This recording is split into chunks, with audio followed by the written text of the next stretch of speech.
Hi, this is my review of 13 True Ways.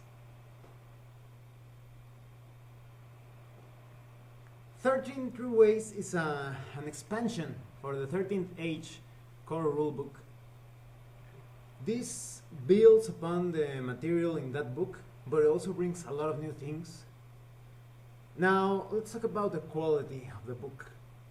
The book is hardcover and quite sturdy. It's really solid. It feels like you could use it as a buckler. This is a really nice book. And you have a good quality paper, like glossy paper. And you have a lot of cool looking illustrations. I think the art here is even better than the core rulebook, so the artists probably improved a lot, but either way, the art in the core rulebook was great, and now it gets even better. Let me show you a few of the illustrations. I will be showing you a bit more as I review the book, but let's start with this.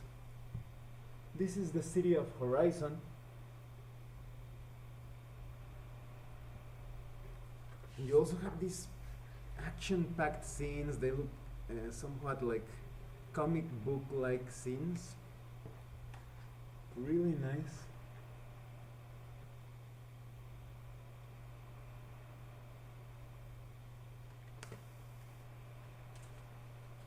And the book is very well organized. You have a neat table of contents and an index. Everything is very well explained. However, I did find like 2 or 3 minor errors. Nothing that represents an obstacle to understanding the content. So for example, in the Chaos Mage section, page 13, in the races paragraph, you have which races gravitates to chaos magic. It should have been which races gravitate to chaos magic, but it's no big deal, just very minor errors. Now let's talk about the content. Well, this illustration looks really nice too, kind of like a procession of gnolls. They probably work for the Diabolist.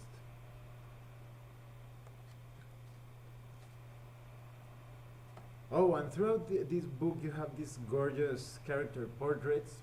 They represent non-player characters that were designed by Kickstarter supporters. One of those is Jerry Hawkins from the webcomic Penny Arcade. So for example, this one is Cecilia, a Tiefling cleric. And all of these NPCs have very rich, detailed background information, and you can use them as patrons or as allies, some of them as enemies. It's up to you on what you need. Now let's talk about the some of the rules clarifications. That's how the book gets started. You have some information on flight rules, interrupt actions, and these are very important because some of the new character classes rely a lot on interrupt actions. You also have more information on targeting clarification, and you have all the details concerning summoning, because the druid and the necromancer have a number of summoning spells that are quite handy, and you definitely need to check this section out to understand how to use those classes effectively. And you have a ranger update. This is a revision of the animal companion talent. It feels like an improvement. The other one wasn't so bad, but this one actually allows you to use spells on your animal companion. And if you don't have this, the 13 True Ways, and you didn't want to get this book, but you should get it, you could check the system reference document if you want. Now let's start with the character classes. First of all, let me tell you that these character classes are quite fun to use, but at the same time they feel somewhat more complex. Not difficult, but the choices you will have to take when you are using them feel somewhat more involved. So for example, let's start with the Chaos Mage. This character class feels slightly Lovecraftian. Your arms can turn into tentacles when you use certain abilities. Here you have an illustration. Now the Chaos Mage has a lot of randomness in its features, its abilities and spells. I think those players that feel kind of like gamblers or that they feel like they are quite lucky are going to enjoy this character class because almost everything is random about it. You have an effect called random weirdness, or sorry, high weirdness, in which you get different effects triggered by, for example, critical hits, and these effects could affect, basically affect the entire battlefield. It could be really good for your party of adventurers, but it could also be quite bad. It's all random. And this could get on the nerves of some players. There's even like a feat that one player could take, one character could take to cancel out this high weirdness effect. The feat is called Enough Already. So you never know what you're going to get. And the Chaos Mage is potentially one of the most flexible casters because you could get access to spells from other character classes from the lists of other casters. But each turn you have to determine if you'll be able to use the attack spells or defense spells or iconic spells. So you won't have complete access to all of your spells each turn. You have to work with what you get on that turn. Sometimes you will have to make attack spells and maybe on the next turn you get more attack spells, but maybe you wanted to use defense spells and you get an iconic spell, so you have to work with that random result. You really have to be quite flexible to use this class effectively, and although things can get a bit complex, there are some tips here on how to use the class in a more simple way. Next, you have the Commander. Now, the Commander feels like he combines a good measure of strategy and tactics. The Commander has command points, and he can spend these points on different commands.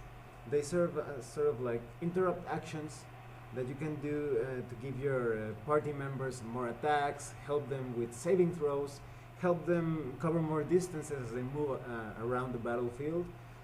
And the tactics feel more strategic because you use those tactics during your turn. So its commands are usually used during some other player's turn, and the tactics will be used on your turn to give you an advantage on the battlefield. And you can customize your commander so that the commander could fight up front and personal, but you could also hang back or be more of a hit and run type of character.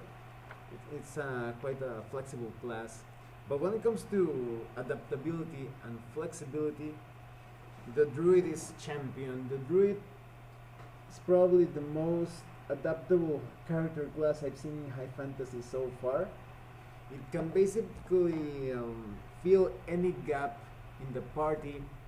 The Druid has always been quite flexible in its character role, but here the Druid serves as almost anything. If you have a group that is mostly composed of casters, the Druid can act as a warrior by taking warrior talents, and the shifter talent, which allows you to transform into maybe a giant bear or sorts.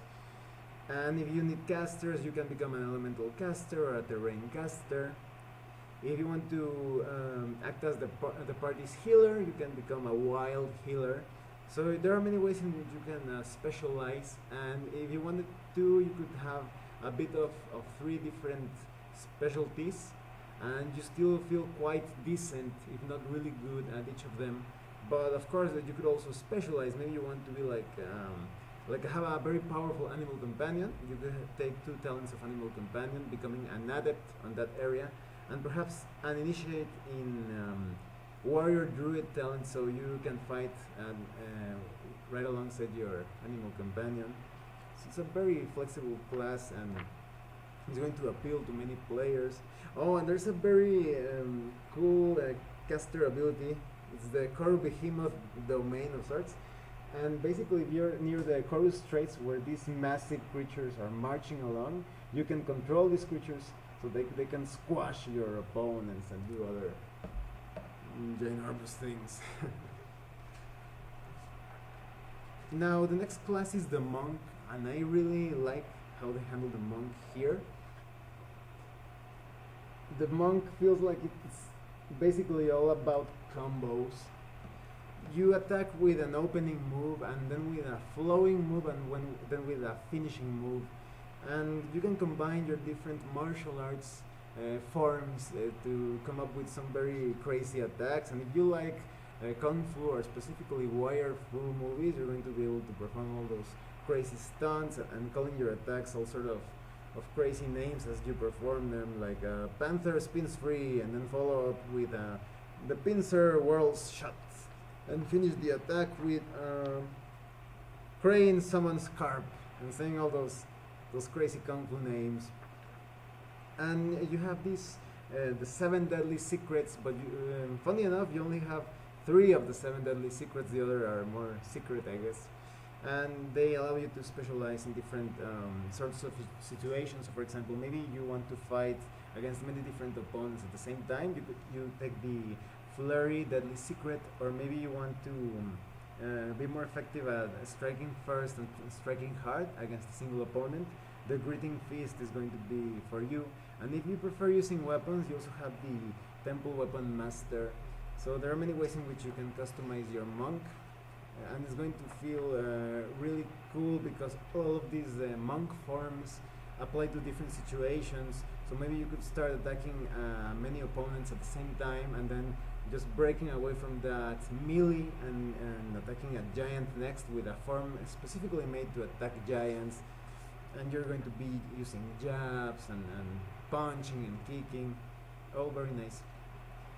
Now then you have the Necromancer. The Necromancer, I'm really pleased with the way they handle this character class. Everything about the Necromancer is sacrifice.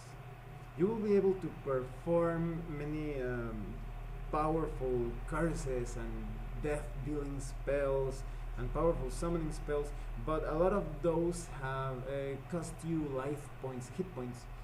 So the Necromancer is all about staying alive while dealing all those powerful attacks and summoning all those deadly undead minions. You even have an skeletal minion that is going to become stronger as you level up, and you can customize that minion. You can even summon like a sort of like a skeleton covered in fire. So that's very interesting. This class revolves so much around death that even if you have a negative constitution modifier, there are ways to customize your character so that negative constitution modifier actually empowers you. And you have some very interesting talents, such as the cackling soloquist. So if you like to deliver Doctor Doom like speeches like "Fool, no one can defeat me" and such, you're going to get benefits such as additional hit points when you deliver your crazy megalomaniac speeches. You could also play as a good necromancer by summoning undead that you actually redeem them by making them fight for the forces of good. When they die, they kind of like explode, dealing holy damage. That's very nice. You could also turn it into a vampire at higher levels for a moment. And then you have the occultist. This is a very interesting class, and it also feels quite Lovecraftian in the sense that it has to do with space and time, and there's supposedly only one occultist. It depends on your campaign, but the occultist should be a very rare character class, and it's all about bending time and space. For example, your shadow could take damage instead of you. And it has to do a lot with karma and psychic attacks, so in a way it also feels quite Eastern, like like sort of like an Oriental caster. And a lot of your spells feel like trap spells. Reminds me a bit of Yu-Gi-Oh! Like you activated my trap card and all of that.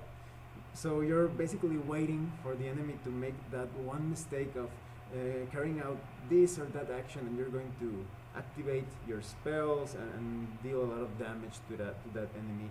There are ways to deal direct psychic damage, but this class really specializes on waiting for the enemy to commit that mistake or to perform that action that at first seems quite appropriate for a combat, and then you activate your spell and probably finish off that enemy. You even have a spell that allows you to go back in time. You can only use it once per level, but you could go back a few minutes, and that's great when you get like a total party kill. This is probably going to be the only thing that's going to save you.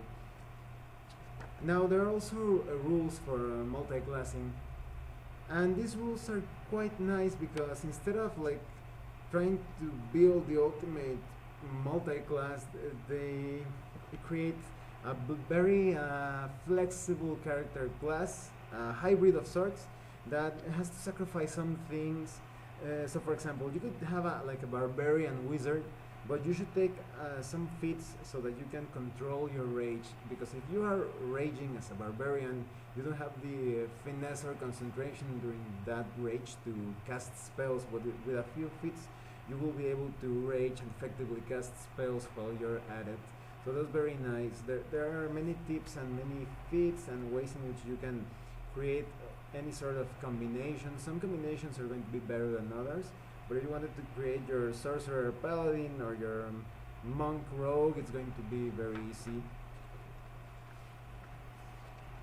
Oh, this is another one of the NPCs. This is Sir Roland. It's a paladin.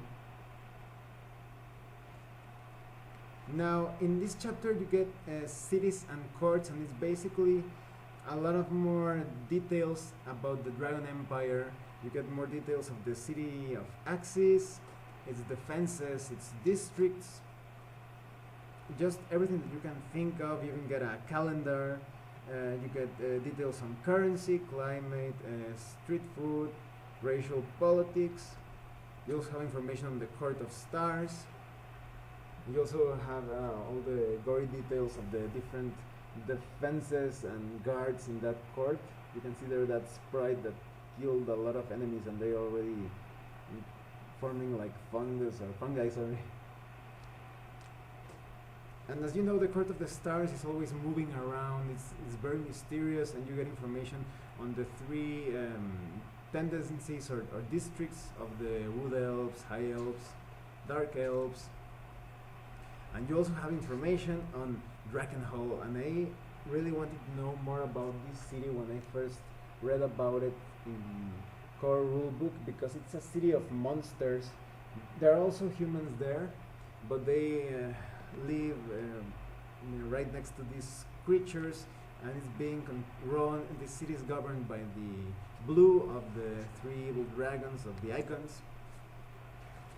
And you also have details on Santa Cora and the Horizon. Those are some of the most magical cities of the 13th Age. And here you have a map of Santa Cora. Here we go. A few maps. It's still a big mystery, as the city where basically all the spiritual traditions merge into a single place. Now when it comes to the bestiary chapter of this book, you have a lot of tips on how to customizing and leveling up your monsters, because the core rule book gave you a version, but the monsters from that process of leveling up became quite powerful, sometimes too much for some players. So if you want to soften things up a bit, you have some very nice tips here, and you have some very cool illustrations detailing the monsters. Let me see if I can get that into focus. It's a bit dark.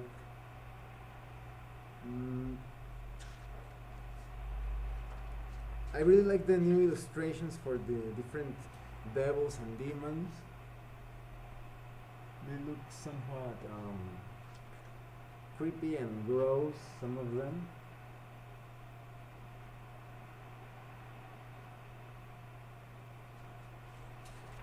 I really like this one over here with all those like demonic sigils or symbols on that devil face.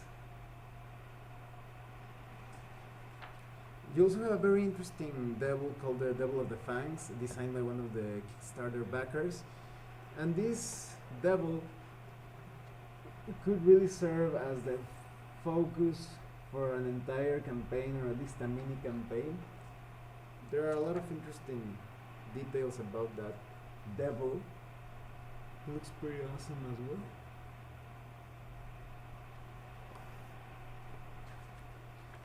And you have a lot of monsters. You have the metallic dragons that were not covered in the core rulebook. I like how they handle them here, because here they also feel that they could work as antagonists. Usually metallic dragons are very nice creatures and are on the side of good, but here you can use them as antagonists. You have elementals and were-beasts, and if you wanted to, then you could handle those lycanthropies as being invulnerable to silver. You also have some very nasty creatures such as the Soul Flenser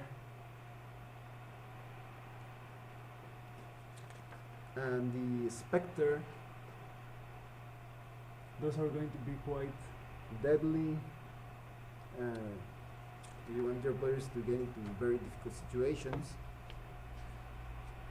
Now you have an entire chapter on devils called the Devil Tree, and this is basically a chapter that gives you a lot of advice and tools on how to use devils as a central part of your campaign and how they relate to different icons. It's a very nice chapter. And at the end of the book you have this chapter called Game Master's Grimoire. You have another of the non-player characters included here. This is Sammy the Bard. And the Game Master's Grimoire, you have artifacts, new dungeons and ruins, flying realms, inns, taverns, and roadhouses, magic items, monastic tournaments, non-player characters, as I was telling you, and you have two adventure seats for two living dungeons, the Underkrakens and the Wild Garden. So not everything is with stats, but when it comes to the background information, everything is right here. You just have to fill in the details of certain things and statistics, but you have a lot of material that you can use to build an entire campaign. I forgot to show you one of the character portraits. This is the one designed by Jerry Hawkins. This is the gnome modeling. Quite powerful, and he could work as a patron or as an ally for your players. Now, let me tell you what I think of the 13 True Ways book. This is a must-have. If you have the 13th Age Core rulebook, you definitely need to get this. Seriously, it adds a lot of good things to the game. But this one is so good that I would even recommend it if you want to include some new things into an existing fantasy campaign of some other system. If you maybe you played Savage Worlds or Dungeons and Dragons, there are things here that you could use to, for example, many of the new character classes, the Necromancer and the Commander, the features of those classes could be converted to other fantasy role-playing games with a bit of work. And when it comes to the background information of the setting information of the Dragon Empire, if you wanted to try a new campaign setting, you could use the information here. And the non-player characters are also quite generic. You could use them in your own campaigns. Some of the monsters are also quite interesting, like the Devil in the Fangs that I was telling you about. It would be certainly worth it to convert those monsters to other systems. The dungeons at the end are also quite easy to convert. So it all depends on how much you could need those things. The chapter on Devil Tree is also pretty good. So to sum it up, the book is great. It basically has I couldn't find any negative things about it when it comes to the content. So if you own the 13th Age Core rulebook, you need to get this. And if you play other fantasy systems, consider it. Well, thanks for watching my review. If you have any comments or questions, please let me know. See you later.